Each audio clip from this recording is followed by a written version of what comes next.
Hello everyone, इस video में मैं आप सभी को बताऊंगा कि किस तरीके से हम 1045 का वैल्यू निकालते हैं। और इस वैल्यू को निकालने के लिए हम मैथमेटिकल अप्रोच यूज करेंगे।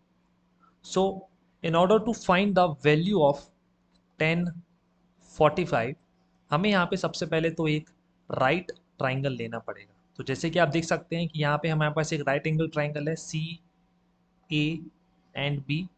90 डिग्री जो है हमारा पॉइंट ए पे बन रहा है। ठीक है, अब यहाँ पे हमें निकालना है 1045 का वैल्यू। तो 1045 की वैल्यू को निकालने के लिए हमें इनमें से किसी एक एंगल को 45 एंगल मानना पड़ेगा। सपोज मैं यदि इसको 45 डिग्री एंगल मानता हूँ, so by using angle sum property ये वाला एंगल भी हमारा 45 डिग्री का होगा। राइट, ये तो ऑलरेडी 90 था because this is a right angle triangle. Now इनमें से यदि मैं किसी भी एक एंगल को 45 मानूं, बिकॉज मुझे 45 डिग्री का वैल्यू निकालना है, वो भी किसका, इस 10 का।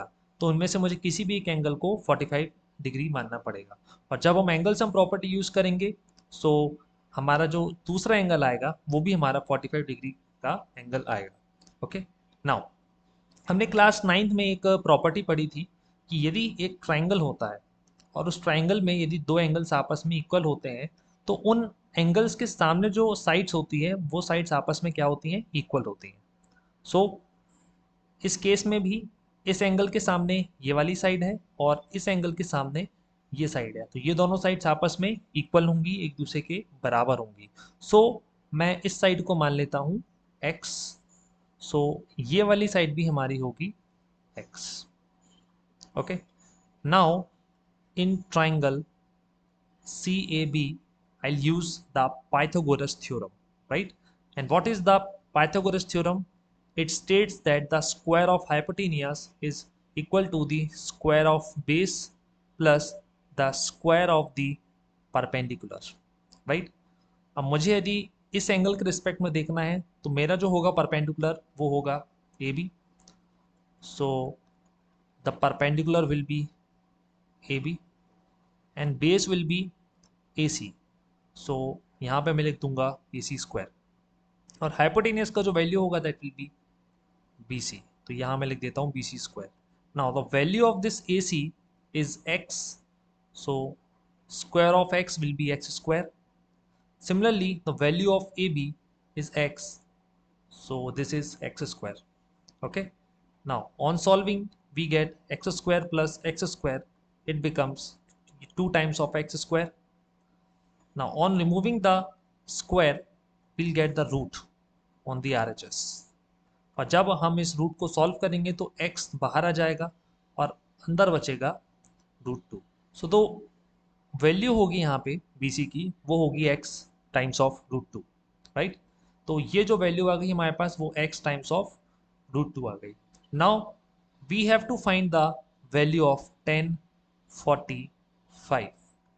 Now, what is the value of 10? The value of 10 is nothing but perpendicular upon base. Okay. Now, for this angle 45, the perpendicular is AB.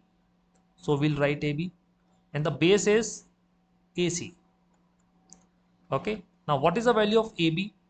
It is nothing but X, and the value of AC is also X. This.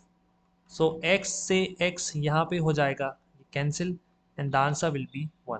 So the value of 1045 will be 1। ठीक है, तो अभी तक हम इस value को याद करते थे, बट हमें अब इस वैल्यू को निकालना भी आता है कि किस तरीके से ये वैल्यू आती है। सिमिलरली यहाँ पे हम साइन 45 का भी वैल्यू निकाल सकते हैं।